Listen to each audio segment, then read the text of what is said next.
Alors, bonjour à tous et bienvenue à ce webinaire d'information du premier appel à l'innovation dans le visage. Je me présente, Marc-Olivier Pilon, gestionnaire de compte pour le programme dans le visage de MedTech Plus et de AgeWell. Donc, ce webinaire a pour but de vous familiariser avec l'appel à l'innovation dans le visage, de vous expliquer le fonctionnement des projets collaboratifs et de vous guider à travers les différentes étapes du processus. Nous aimerions d'abord reconnaître que nous avons le privilège de tenir ce rassemblement, comme tant d'autres auparavant, en territoire autochtone non cédé, longtemps protégé par la nation Mohawk. De nombreux peuples ont contribué à la fondation de Montréal et notre ville est reconnue comme un lieu de rassemblement et d'échange depuis très longtemps. C'est dans cet esprit que nous aimerions maintenant vous présenter le webinaire pour l'appel aux innovations en visage. Il se peut que vous viviez et travailliez dans des territoires différents. Nous vous encourageons donc à réfléchir à la terre sur laquelle vous vous trouvez et considérer votre relation à la terre et aux personnes qui sont les gardiens traditionnels de cette terre.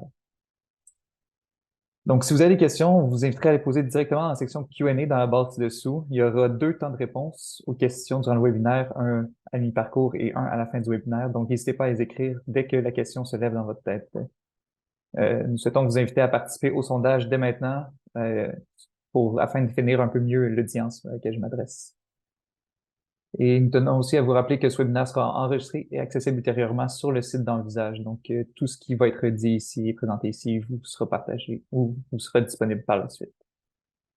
Alors, bon webinaire à tous. OK. Donc, l'initiative d'Envisage, c'est une initiative pan-canadienne dont la mission est de catalyser l'écosystème des technologies du vieillissement pour soutenir des innovateurs, assurer la croissance des entreprises et le déploiement de solutions technologiques afin d'aider les personnes aînées canadiennes à maintenir une meilleure qualité de vie longtemps. Cette initiative est lancée en collaboration entre MedTech Plus, un consortium industriel des technologies de la santé, et AgeWell, notre partenaire canadien qui est avec nous. Nos objectifs est de propulser les PME canadiennes et par ce fait même, on va financer jusqu'à 100 projets collaboratifs sur 5 ans en les aidant à mieux se positionner sur le marché des H-Tech. On va aussi venir chercher l'engagement des aînés à mettre des solutions technologiques à portée de main des utilisateurs finaux afin d'améliorer leur milieu de vie. On veut aussi encourager le leadership des organisations, des community labs qu'on les appelle, afin d'aider l'offre qu'ils ont et de mieux aider les personnes âgées à la possibilité de collaborer aussi avec des PME et de tester des nouvelles technologies. On va aussi propulser le développement économique et les investissements au Canada dans le secteur des technologies H-Tech. Nous avons reçu un financement de 47 millions du gouvernement fédéral et ce financement va être dirigé vers les partenaires de projets, des 100 projets qu'on veut propulser. Donc, des PME, des entreprises technologiques qui développent des solutions pour les personnes aînées. Des organisations appelées laboratoires communautaires, qui sont des regroupements de support à ces aînés-là, donc qui vont avoir plusieurs formes, et je vais rentrer dans le détail de ça tantôt. Des beachheads, qui sont des institutions académiques de recherche et d'innovation, d'évaluation, pour venir mesurer l'impact de ces technologies-là. Et les pôles d'innovation déjà préidentifiés, qui sont des partenaires de MedTech+ et d'AgeWell depuis plusieurs années, déjà disponibles. La liste est déjà disponible sur le site web si vous vous intéressez à les connaître. Donc, le but est, avec ce financement-là, de mettre un levier et d'aller chercher 107 millions de l'écosystème pour vraiment propulser le milieu du H-Tech au Canada. Donc, comme je disais, les partenaires principaux, c'est vraiment une collaboration entre plusieurs parties, une PME avec une technologie innovante, un laboratoire communautaire qui supporte une communauté d'aînés et un beachhead qui vont faire l'évaluation de l'implémentation technologique. Et les pôles d'innovation vont être aussi des organismes qui vont avoir leur propre projet, mais aussi qui vont pouvoir parfois remplir le rôle d'évaluateur dans les projets. Donc, on commence ici aujourd'hui avec cette étape de lettre d'intention qui va être menée par les PME et ou le laboratoire communautaire. Et parce qu'il va y avoir 2 manières de soumettre une lettre d'intention, soit une compagnie seule ou en collaboration avec un partenaire communautaire, ou le partenaire communautaire seul qui lui désire, qui a des besoins et qui veut être connecté à des compagnies pour tester de nouvelles technologies. Donc, on veut répondre à 5 thématiques prioritaires pour ce premier appel. Ce sera l'autonomie et l'indépendance, la santé cognitive et la démence, le mode de vie sain et le bien-être, le maintien de liens et les maisons et communautés de soutien. Donc, vous n'avez pas besoin de répondre aux 5 thématiques, mais si vous visez au moins une de ces thématiques-là, vous serez admissible. Quel genre de technologie est admissible? Donc, c'est nécessaire que ce soit une technologie innovante. Puis ces technologies-là peuvent avoir définitivement plusieurs formes. Il y en a plusieurs de listées ici. Je vous invite à les regarder. Ils sont aussi décrits dans le guide des applicants qui est disponible en ligne, auquel on se réfère dans cette présentation-ci. Donc, tout ce que je dis ici n'est pas de nouvelle information. Normalement se retrouve dans le guide des applicants qui se trouve sur notre site web, sur la page envisage.ca via la section Programme. Donc, qui peut soumettre? Une entreprise qui a développé une technologie et qui n'est plus dans sa phase de développement ou de validation, mais qui est dans sa phase d'approche au marché. Donc, une technologie mature et prête à l'implémentation. On parle de niveau de maturité technologique ou de Technology Readiness Level, on entend des fois le terme TRL, qui est le terme anglais, de 7 à 9 en pré-commercialisation ou en post-commercialisation. Et avec qui peut soumettre cette lettre-là? Donc, c'est des organisations qui offrent des services, des soins, de l'hébergement à des personnes aînées ou du support à des proches aidants qui sont prêts à... Et ces entités-là, il faut qu'ils soient prêts à s'engager justement à une collaboration avec une entreprise privée et adopter une innovation. Donc, je répète encore, c'est une lettre d'intention qui peut être soumise de manière conjointe ou individuelle de chacun de ceux-ci, parce qu'on va avoir le rôle, l'envisage va être aussi de faire du maillage entre les laboratoires communautaires et les PME qui souhaitent rencontrer des partenaires. Donc, les critères d'éligibilité des demandeurs, il faut établir un demandeur principal pour soumettre la demande. Si vous êtes deux, si vous êtes seul, vous serez le demandeur principal, qui lui sera responsable justement de la présentation de la demande. Puis, donc, après ça, on passe aux PME éligibles. Donc, c'est important que ce soit des PME canadiennes, incorporées au Canada, ayant leur siège social, la majorité de leurs activités au Canada, doit compter moins de 499 employés pour être considérée une PME et non une grande entreprise. Elle doit posséder et être détenteur de la propriété intellectuelle en tout ou en partie. Donc, ça, c'est important. Il faut être maître de sa technologie en tout ou en partie. Encore une fois, il faut que la technologie soit d'une maturité d'au moins 7, ce qui veut dire que tout ce qui est exigences réglementaires, conformité, ces étapes-là ont déjà été menées auparavant, le développement a été fait et la technologie serait prête à être commercialisée. Du côté du laboratoire communautaire, donc il faut des entités juridiques ou des organismes qui fournissent des services, des soutiens, des soins ou des logements à des personnes âgées ou à des proches aidants. Ça peut être des entités publiques ou privées. Ça peut être des cliniques de soutien, ça peut être des résidences de personnes âgées, ça peut être différents modèles tant qu'ils soutiennent ces communautés-là. Il faut que ça, encore une fois, que ce soit des entités canadiennes pour être admissibles au projet. Il faut qu'il y ait de l'intérêt et à collaborer avec des PME et poursuivre des collaborations post-projet envisage. Donc, pour l'éligibilité. Quand on parle de maturité technologique, j'en ai fait mention, mais ici on le rappelle, une technologie de niveau de maturité technologique 7 et plus, on a vraiment passé cette phase de développement, de prototypage, de démontrer l'adoption. On veut que les technologies aient déjà eu un pilote, qu'il y ait déjà eu des utilisateurs qui soient assurés de la fonctionnalité et du bien fonctionnement de la technologie. Et ici, on vient vraiment chercher à intégrer et à pérenniser la technologie, à développer un plan pour la permettre d'intégrer le marché, d'évaluer ses bénéfices et de démontrer aux futurs utilisateurs l'utilisation de la technologie, l'efficacité de la technologie, tous les bénéfices économiques, les bénéfices pour les ressources humaines et tout autre bénéfice qu'il peut avoir lieu. Donc, on est vraiment dans ce stade-là de démonstration à son marché pour l'entreprise. Et ça permet aussi aux laboratoires communautaires de s'assurer de collaborer avec des entreprises qui sont prêtes au déploiement, qui sont en mesure de fournir les technologies pour faire cette mesure d'impact-là sur le terrain. Puis peut-être qu'il va y avoir une question sur qu'est-ce qui arrive si une technologie est déjà commercialisée. Il n'y a pas de problème, c'est tout à fait admissible si vous avez déjà des acheteurs, mais que vous voulez revenir et vraiment faire une mesure d'évaluation, une mesure d'impact de votre technologie en bonne et due forme dans un projet envisage, c'est quelque chose d'admissible. Donc, comment soumettre une candidature? J'imagine que la plupart d'entre vous sommes déjà au courant, mais vous pouvez aller via notre site web envisage.ca. Toutes les informations sont là pour le guide des applicants que vous trouverez sur le site. Il y a aussi le gabarit d'une lettre d'intention à remplir. Et la date limite pour soumettre cette première étape de date d'intention-là est le 21 novembre 2023 à 17 heures. Donc, et cette lettre d'intention-là, nous avons pris des images ici pour vous montrer un peu de quoi elle a l'air, si vous ne l'avez pas déjà vue. Différentes couleurs, gris, bleu et rose, c'est assez simple. Si vous êtes une PME qui soumettez cette lettre d'intention-là, seul ou avec un partenaire, vous remplissez les parties bleues. Si vous êtes un laboratoire communautaire qui remplisse la lettre d'intention, vous remplissez la section rose. Si les sections grises doivent être remplies, peu importe. Si vous êtes les deux, c'est de la remplir ensemble. Si vous êtes seul, c'est de la remplir de toute façon. Donc, les sections sont attitrées. Si vous êtes une PME seule, vous ne touchez pas à la section rose. Si vous êtes un laboratoire communautaire qui avait des besoins puis qui cherche une entreprise, ne touchez pas à la section bleue. Vous ne saurez pas quoi répondre. Donc, à la fin, il y a aussi quelques questions un peu plus précises de description de projet et prévision financière. Donc, avec certains points facultatifs comme calendrier et jalons. Ici, c'est de bien comprendre. L'idée, vraiment, c'est de nous donner une idée le plus claire possible de quel genre de projet vous voulez faire. Ça peut être beaucoup plus clair si vous avez déjà votre partenaire à ce point-ci, de détailler un peu l'idée de votre projet et en grande ligne ce que vous souhaitez faire comme projet. Si vous êtes seul, c'est d'essayer d'imaginer un peu quelles ressources vous seriez capable de mettre au projet ou quel type de projet vous seriez intéressé à faire. Et toute cette description-là, ça va nous aider aussi à faire le maillage par la suite. Si vous êtes un laboratoire communautaire qui est capable de décrire un peu quelles ressources vous avez disponibles, quel genre de technologie vous avez besoin et quelle population vous souhaitez aider avec ces technologies-là. Ça va nous aider à trouver une compagnie qui peut répondre à votre besoin et la même chose du côté des compagnies.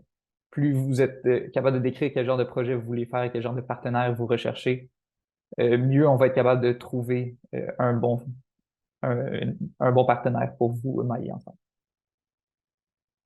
Donc, les critères d'évaluation, après ça, pour cette lettre d'intention-là, on veut vraiment s'assurer que le niveau d'importance du projet, donc est-ce que ça répond à un besoin? Est-ce que ça répond aux thématiques prioritaires qu'on a identifiées en haut? Donc, c'est vraiment un premier filtrage pour s'assurer que, bon, c'est une technologie innovante et c'est une technologie assez mature. C'est quelque chose de très important. Il faut nous le démontrer dans la dimension et qu'elle a un impact direct sur la population visée. Donc, l'échéancier, on est à l'étape 1 en ce moment de soumettre la lettre d'intention qui est date limite le 1er novembre. Je vous le rappelle, une fois qu'on va tout avoir reçu, on va être capable de vous informer de la décision et vous êtes admis aux prochaines étapes d'ici le 5 décembre prochain. Ensuite, la deuxième étape, ça va être les étapes de maillage. Donc, si vous êtes déjà deux partenaires, une entreprise et un laboratoire communautaire ensemble, ça va être d'amener ce beachhead-là, cet évaluateur-là qui fait déjà partie de notre réseau. Et ça serait de leur présenter justement les différents projets, les opportunités et eux qui soient capables de dire oui, on lève la main, on est intéressé, nous avons l'expertise et la capacité de venir évaluer ce projet. Et là, on va, à cette étape-là, amener l'évaluateur autour du terrain.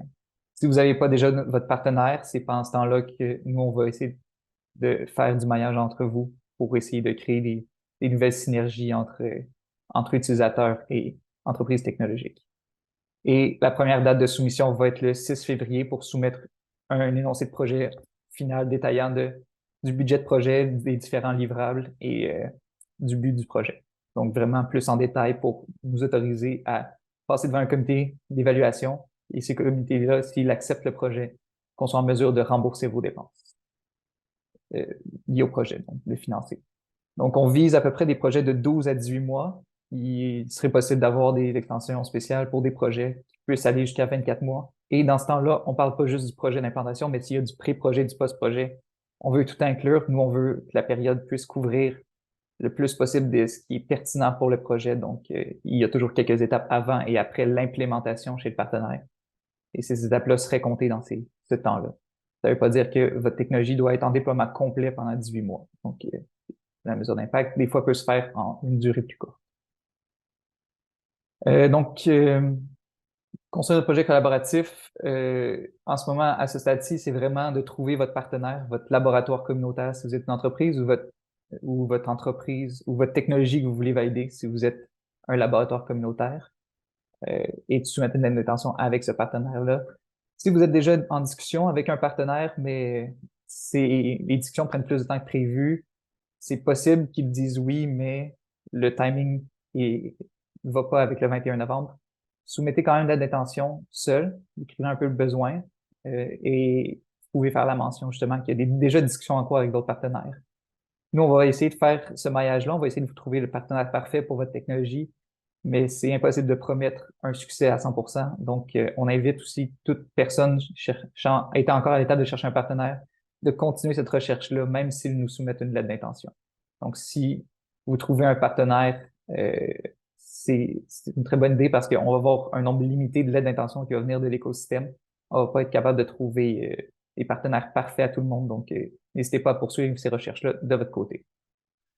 Et donc, on va passer au premier bloc de questions-réponses. Je ne sais pas s'il y a des questions dans la foule. Oui, mercredi, en fait, je suis avec une première question. Est-ce qu'on peut être plusieurs PME ou plusieurs laboratoires communautaires dans la même lettre d'intention? Oui, c'est une très bonne question. C'est sûr qu'à l'aide d'intention, si vous êtes plusieurs partenaires, vous pouvez le décrire. L'idée- du moins, il faut être au moins deux partenaires si vous avez déjà un projet en tête. Et ensuite, on invite tous les autres joueurs intéressés pour le projet à venir se rajouter dans la phase de montage de projet. Ce qu'on veut vraiment, en fait, plusieurs PME ou plusieurs laboratoires communautaires pourraient être récipients ultimes de la subvention. Donc, on serait en mesure de comptabiliser leurs dépenses et de les rembourser.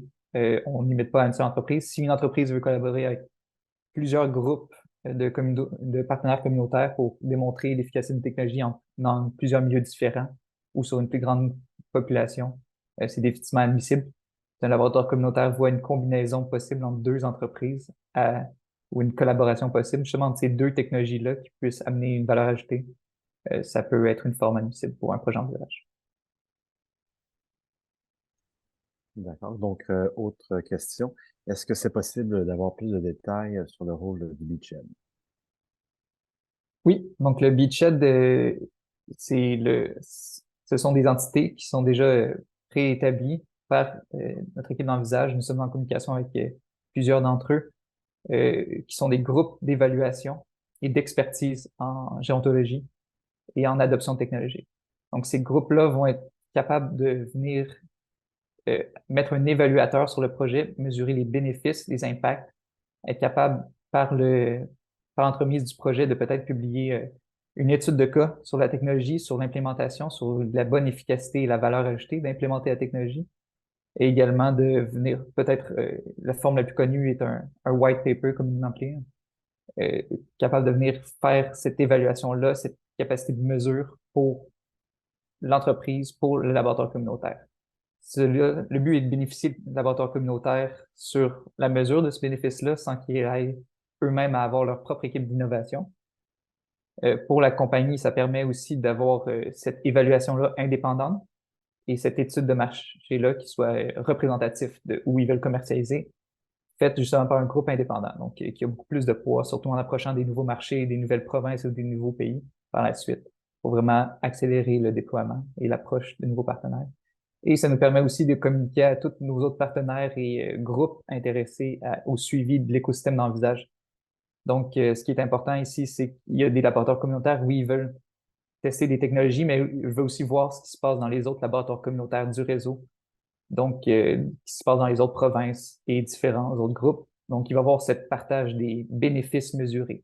Donc, avec cette évaluation-là faite par le Beachhead, l'évaluateur, on va être en mesure de partager dans le réseau Envisage, donc à tous les autres laboratoires communautaires, aux gouvernements provinciaux qui sont très intéressés par ce qui se passe, également par des groupes d'investissement qui sont aussi intéressés de voir tous ces projets-là et ces bénéfices-là mesurés par une entité indépendante. Très bien. Donc, j'ai une autre question avec un exemple. Euh, Quelle est la clientèle cible? Est-ce seulement les aînés ou les personnes vulnérables sont aussi admissibles? Par exemple, les adultes vulnérables qui ont un handicap intellectuel ou physique, ceux-ci sont souvent utilisés pour la recherche et ont les mêmes besoins, mais leur handicap est habituellement stable comparé au handicap des aînés avec lequel la perte d'autonomie est constante. Hmm. Une question. Donc ici, c'est vraiment pour aider les aînés en bout de ligne, les personnes âgées. Et ça peut être par l'entremise d'aider les proches aidants ou les groupes supportant ces personnes aînées-là.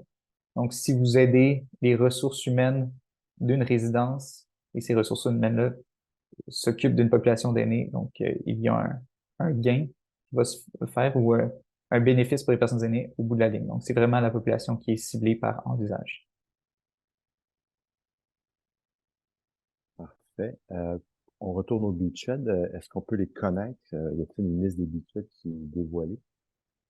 Donc, plusieurs beachheads ont été présentés à Toronto. La liste n'est peut-être pas encore disponible sur le site web, mais va l'être rapidement.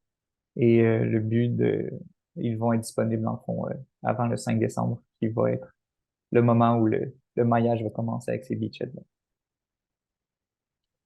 Au niveau de l'autre entité là, qu'on appelle le pôle d'innovation, est-ce qu'on peut savoir un bref aperçu de ce que c'est? Oui, donc ça, c'est des groupes qui sont déjà pré-identifiés, puis je vous inviterai à passer par le site web d'Envisage ou de AgeWell pour aller regarder quel genre d'entités ils sont. Il y a le SAM3 en Ontario, Circle Innovation en Colombie-Britannique, le CITAN pour les régions éloignées, euh, et d'autres. Je ne vais pas tous les nommer. Mais je vous inviterai à venir les regarder. C'est des pôles d'expertise qui vont avoir leur propre projet où ils vont, oui, supporter des entreprises à travers leur projet, mais aussi partager leurs connaissances pour le réseau Envisage. Donc, ils vont avoir ce rôle aussi de partager leur expertise spécifique pour l'intégration technologique avec le reste du réseau par des projets spécifiques ou par des évaluateurs. Ils peuvent remplacer un beachhead si leur expertise est vraiment nécessaire et utile pour le projet d'évaluation. Autre question, est-ce possible de déposer une lettre d'intention qui propose d'emblée un partenariat entre une PME, un laboratoire communautaire et un budget? Oui, c'est possible. Si vous êtes déjà familier avec les beachheads d'Envisage, parce que vous avez des relations déjà d'affaires avec eux, c'est possible de les lister ici. Si vous voyez dans Prévision des partenaires, dans Beachhead, vous pouvez écrire le partenaire Beachhead avec lequel vous souhaitez travailler ou avec lequel vous pensez travailler. Et à ce moment-là, on va pouvoir, vous allez pouvoir collaborer ensemble pour la suite. Au niveau du jumelage avec le beachhead, quelqu'un demande, j'ai été contacté par un beachhead. À ce moment-là, est-ce que c'est eux qui vont trouver le laboratoire?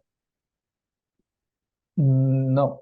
Ben, à moins que le Beachhead soit un groupe qui ont aussi une population d'aînés qu'ils desservent, il y en a.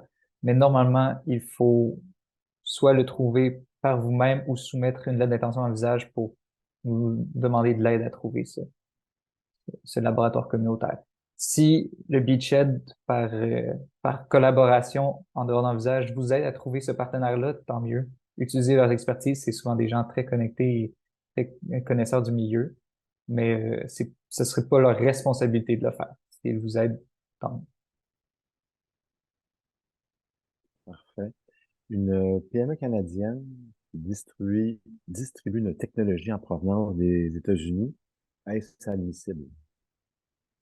Non. Donc, si vous avez seulement le rôle de distributeur de la technologie, ce n'est pas admissible. Il faut que vous soyez propriétaire de la propriété intellectuelle en partie ou en totalité pour être admissible au financement d'usage. Une question technique. La définition d'un aîné au niveau de l'âge, es-tu 50 ans et plus, 55, 65? Mm. C'est une question un peu floue. N'hésitez pas à nous écrire personnellement, nous écrire un peu mieux votre projet, puis comment vous les aider. Puis ce serait de voir pour votre projet s'il est admissible.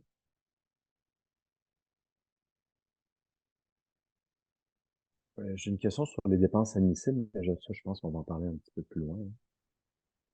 Oui, tout Ouais, à fait. Donc, on pourra en parler incessamment.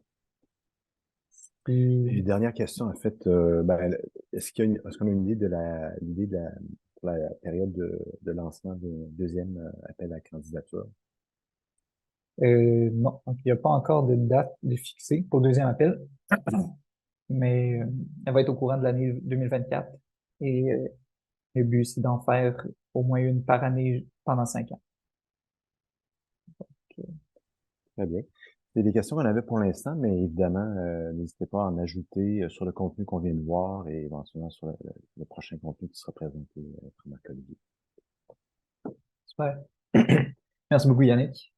Donc, on va passer à la prochaine section sur le financement du projet. Donc, une fois que vous avez soumis votre lettre d'intention et que vous avez reçu l'approbation, que vous êtes accepté dans les prochaines étapes d'envisage, on va être à l'étape de monter l'énoncé de projet qui va décrire le projet, mais aussi le budget. Et beaucoup de questions sont sur le budget, donc on va y répondre tout de suite. Donc, Envisage, on est une source de financement qui va être par remboursement. On va regarder chacun des groupes l'entreprise technologique, le laboratoire communautaire et le beachhead et qui vont nous faire part de leurs dépenses. Donc, il faut que ce soit un remboursement, qu'il y ait des preuves de paiement pour ces dépenses-là de chacun des partenaires individuellement et nous, on va être en mesure de rembourser un ratio de ces dépenses-là comme financement. C'est un financement qui peut être additionné à toutes les autres sources de financement gouvernementaux disponibles, donc jusqu'à un maximum de 75%. Donc, il y a toujours cette limite-là. On n'est pas les seuls, presque tous les programmes ont cette limite-là de 75% du financement public qui peut être additionné sur les dépenses. Donc, si vous dépensez 100 dollars et qu'Envisage vous redonne 25 dollars et que vous allez chercher 50 dollars d'un autre groupe de financement, vous serez en mesure vous aurez atteint la limite de financement public. Donc, le budget, dans le fond, va être développé en collaboration avec nous. Nous allons avoir une équipe de gens qui vont vous aider à s'assurer que tout est bien euh, préparé pour la soumission de projet. Il va falloir détailler ces dépenses-là. Il faut que ces dépenses-là soient directement attribuées à une activité liée au projet. Donc, c'est très important ici. Il faut que ce soit le temps d'une personne dédiée au projet. Si son temps est divisé, le salaire ou la dépense doit être divisée à la même proportion. Donc, il faut justifier le temps des employés, dans le fond, qui vont être considérés pour le remboursement ici. Et tout le matériel, les consommables, les frais du sous-contractant. Donc, toutes les dépenses admissibles, je vous invite à voir le guide des applicants pour voir la liste de toutes les dépenses admissibles et non admissibles au remboursement. Nous, on va vraiment s'assurer de travailler ça avec vous pour la demande de financement qui va être soumise dans la deuxième phase de soumission. Euh, donc, c'est ça. Un rappel, c'est qu'on va être là avec vous pour s'assurer que tout est bien planifié, pour s'assurer que les dépenses écrites et dictées vont être remboursables pour les prochaines étapes. Et pour le remboursement, on va aussi donner un webinaire et une formation par la suite au projet admissible pour vous expliquer comment faire ces demandes de remboursement, comment remplir. Donc, on est là tout au long du continuum du projet pour vous aider à faire ces demandes de financement et de remboursement. Les pourcentages, ici, c'est des pourcentages variables par entité. Ce qui est important, c'est le 25% global de projet. Donc, on va considérer les dépenses des 3 partenaires additionnés. On va faire un 25% de financement de ces dépenses-là et on va les redistribuer selon les pourcentages que vous voyez à l'écran aux 3 partenaires en pourcentage. Donc, tout ça, encore une fois, disponible dans le guide des applicants. Donc là, grosso modo, on a un exemple de budget ici où une compagnie va dépenser 600 000 en lien avec le projet. Le laboratoire communautaire en dépense 400 000. Ça peut être ressources humaines aussi, des frais de bâtiment liés à l'intégration de la technologie. etc. Donc, il y a vraiment plusieurs dépenses admissibles. Et l'évaluateur ici dépenserait un 200 000 lié à l'évaluation du projet. Et chacun des partenaires recevrait un peu des pourcentages liés à ça pour faire un total de remboursement d'à peu près 100 000 dollars par entité dans ce cas-ci. Tout ça dépend toujours des pourcentages. Et ici, dans chacun des exemples, on a l'entreprise qui va chercher d'autres sources publiques de cofinancement et même chose pour le laboratoire communautaire, qui va chercher d'autres sources de financement public, même chose pour le BCHED, pour que chacune des entités atteigne 75% de remboursement public. C'est pour donner un exemple. Et tout ça aussi, c'est des collaborations avec ces différents groupes-là. Il y a un groupe avec lequel on collabore depuis longtemps, autant Medtech Plus que AgeWell. C'est un groupe qui aide beaucoup à amener des projets collaboratifs à terme et à vie, en fait. Et le but d'Envisage, c'est de mettre en relation ces gens-là avec vous pour vous permettre d'aller chercher du personnel hautement qualifié pour démontrer l'impact des services et des produits innovants par les entrepreneurs canadiens. Donc, on vous invite fortement à collaborer avec Mitax pour aller chercher ces ressources-là, ce financement-là et cette collaboration-là pan-canadienne alignée avec la réalité de l'industrie et de la recherche. Je passe maintenant la parole à Clément qui va pouvoir poursuivre la présentation. Merci beaucoup, Marc-Olivier. Pour ceux qui ne nous connaissent pas, je voulais commencer en fait avec une histoire qui démontre bien en fait ce que nous on fait.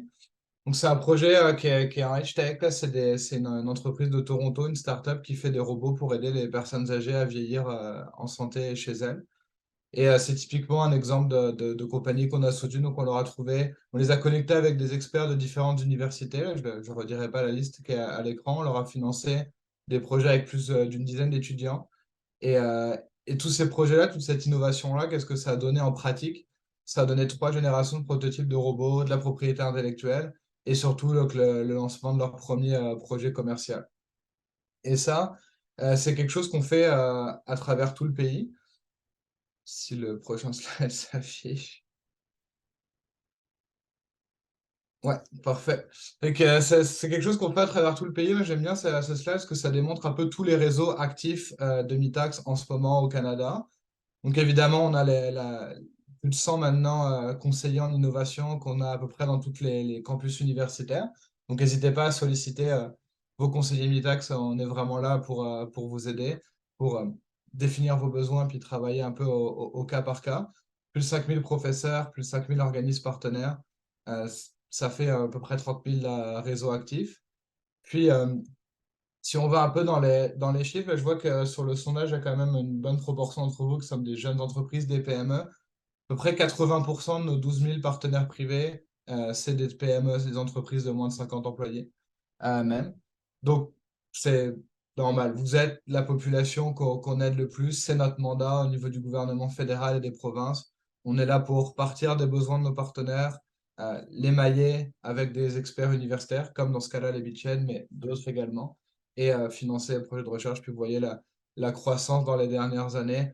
On a un budget annuel de plusieurs centaines de millions de dollars, donc on n'a pas peur d'aller sur des projets de toutes les tailles, y compris des projets assez ambitieux. Puis je disais dans mon premier slide, à quoi ça sert tout cet argent, c'est quoi l'impact? Mais nous, on avait commandité une étude par StatCan, donc Statistique Canada, pour voir un peu les entreprises qui ont utilisé nos services, donc qui ont fait de l'innovation, qui ont fait de la recherche et développement en lien avec les universités, versus, on va dire, des entreprises similaires là dans leur segment de marché. Et on voit entre autres une augmentation significative des revenus, des ventes, mais surtout de la productivité et des conditions, donc la qualité des salaires et des avantages. Donc c'est vraiment un vecteur pour aller chercher du talent et pour aller renforcer la capacité d'innovation de son entreprise pour être plus compétitif là, sur le marché. Et en pratique, comment ça fonctionne? Donc Midlex, c'est toujours la même chose, c'est un peu comme des Lego.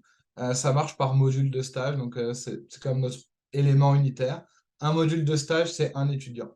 Avec cet étudiant, il y a toujours au moins un professeur universitaire, donc un partenaire académique, et un organisme partenaire, donc qui peut être un OBNL, une municipalité, un hôpital, une entreprise. Et on peut construire le projet en rajoutant des blocs comme ça. Donc, on peut avoir un étudiant qui fait juste un stage de 4 mois. On peut avoir un étudiant qui fait tout son doctorat. On peut avoir 30 étudiants du cégep jusqu'au postdoc qui travaillent avec plusieurs partenaires, plusieurs organisations. Donc, c'est vraiment très flexible. C'est dans toutes les disciplines. Donc, vous pouvez avoir un projet en edge tech, mais vouloir aller chercher un peu d'expertise en acceptabilité sociale, par exemple, ou en étude de marché. C'est des choses qui sont possibles. Et on a des programmes qui couvrent à peu près tous les niveaux de maturité technologique, donc de 1 à 9. Ce qui veut dire que si vous êtes directement dans le cadre de l'appel, donc 7 à 9, on a des programmes pour vous aider à aller plus loin, faufiner, études de marché, etc. Si vous n'êtes pas encore rendu exactement au TRL dont on a besoin, au NMP par exemple, on a besoin pour cet appel à projet avec Envisage, on peut vous aider à scaler votre technologie, à aller chercher les bonnes expertises pour que lors du prochain appel, vous soyez prêt là pour pouvoir bénéficier du soutien d'Envisage. Donc c'est vraiment ça. Et en pratique, là, pour rebondir sur ce que Marc-Olivier disait à propos des dépenses admissibles, simplement l'intégration dans Envisage, c'est assez simple. Les dépenses admissibles, les dépenses de mi-taxe, pardon, sont admissibles. Donc l'argent que vous allez injecter euh, dans les projets avec mi-taxe vont être admissibles dans le cadre de votre initiative Envisage. Donc ça va permettre d'abaisser le coût d'accès au programme. Et on travaille aussi pour une évaluation scientifique conjointe pour ne pas avoir à faire le travail 2 fois. Donc, je pense que c'est pas mal ça pour mon message. Je voulais surtout donner un peu un aperçu pour ceux qui ne nous connaissent pas et rappeler qu'on a des conseillers donc, partout au pays. Comme vous voyez, on est financé par le gouvernement fédéral, mais aussi par toutes les provinces. Donc, n'hésitez pas à nous contacter. On sera un plaisir de travailler avec les équipes d'Envisage pour s'assurer que vos projets soient les plus soutenus possibles. Merci beaucoup.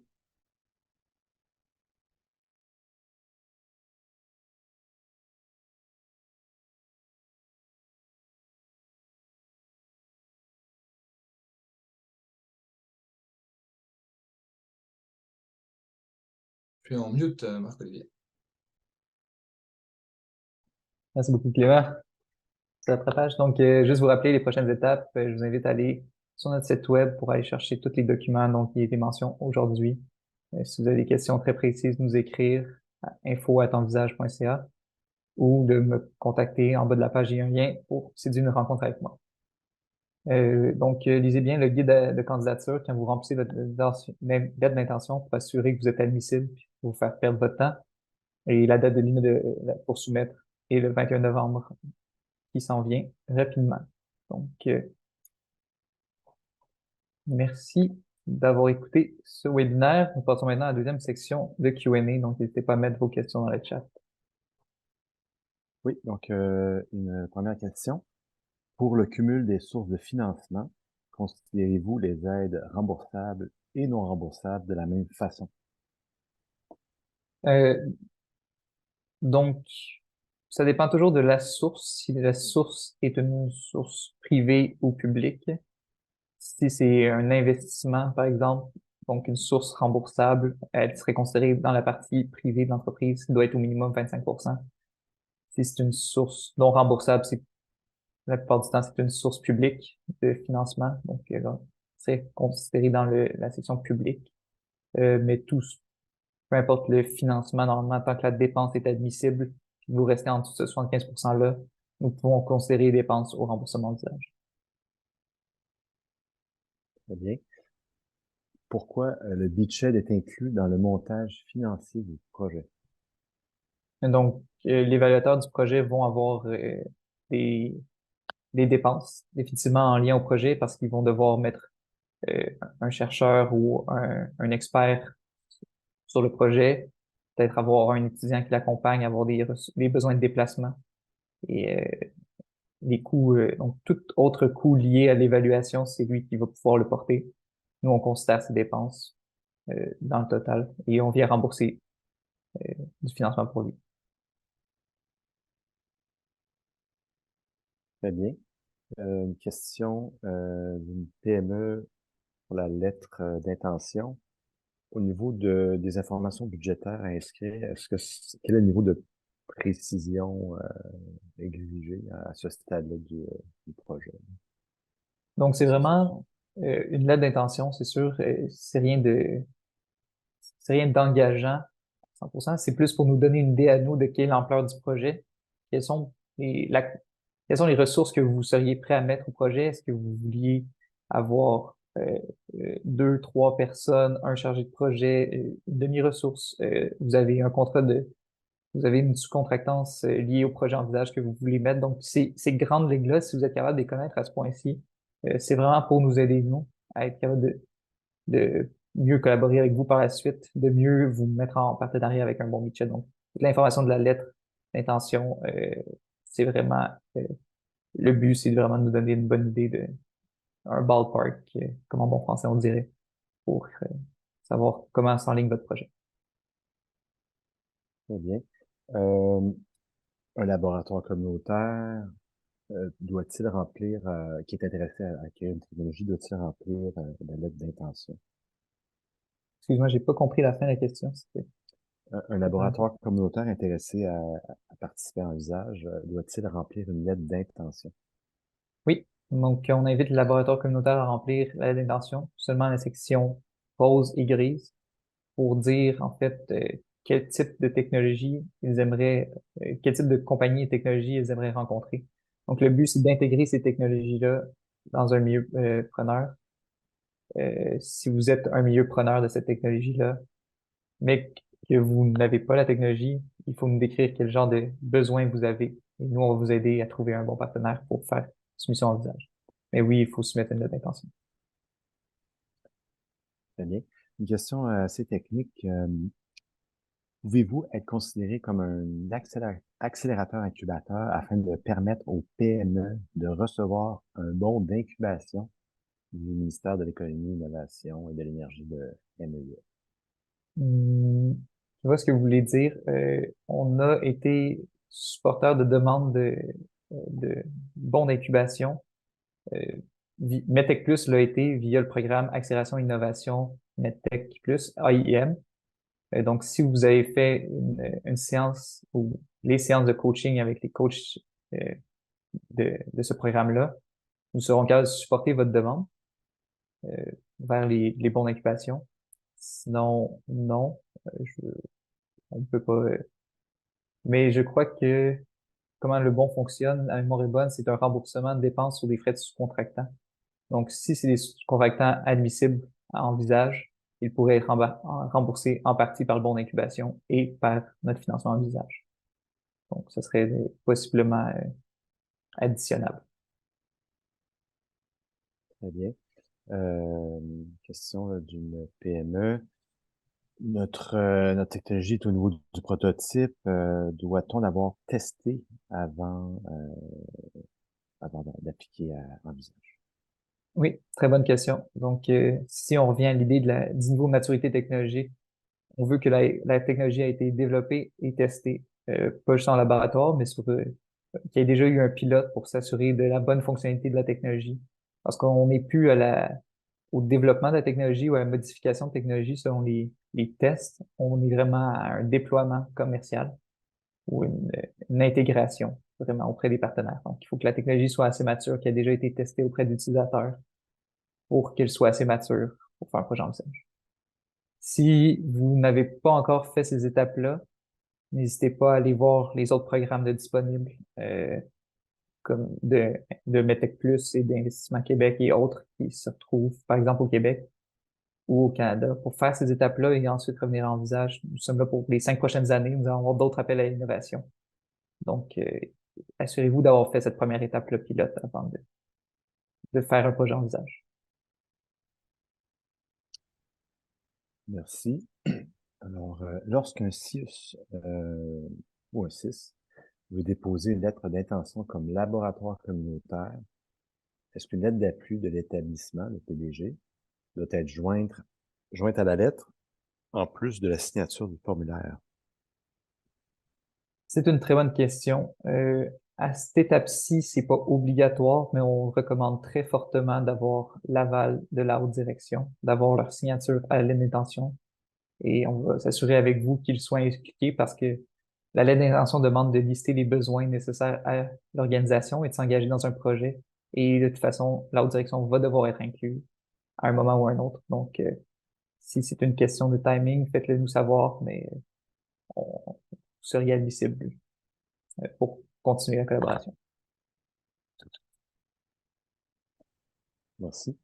Au niveau de l'encadrement, du soutien, vous offrez du soutien quant à la rédaction des contrats qui devront être conclus entre les différents partenaires? Donc, nous offrons pas un soutien direct à ce contrat-là. Nous avons des lignes directrices que nous partageons aux partenaires de comment nous voulons que les projets d'envisage soient conclus comme collaboration. Nous pouvons faire partie aussi des discussions, mais c'est un contrat d'échange de données, par exemple. Ça devra être fait entre les partenaires, directement. Très bien. Question sur pilote versus démonstration. Si on a testé en laboratoire un pilote, faut-il avoir fait l'homologation ou est-ce que les frais d'homologation sont admissibles? Par exemple, l'ULC.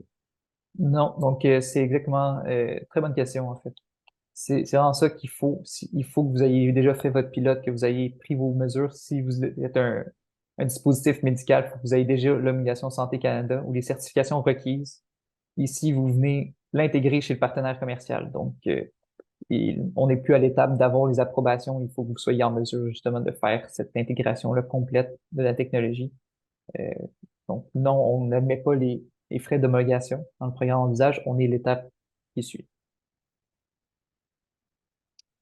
Excellent.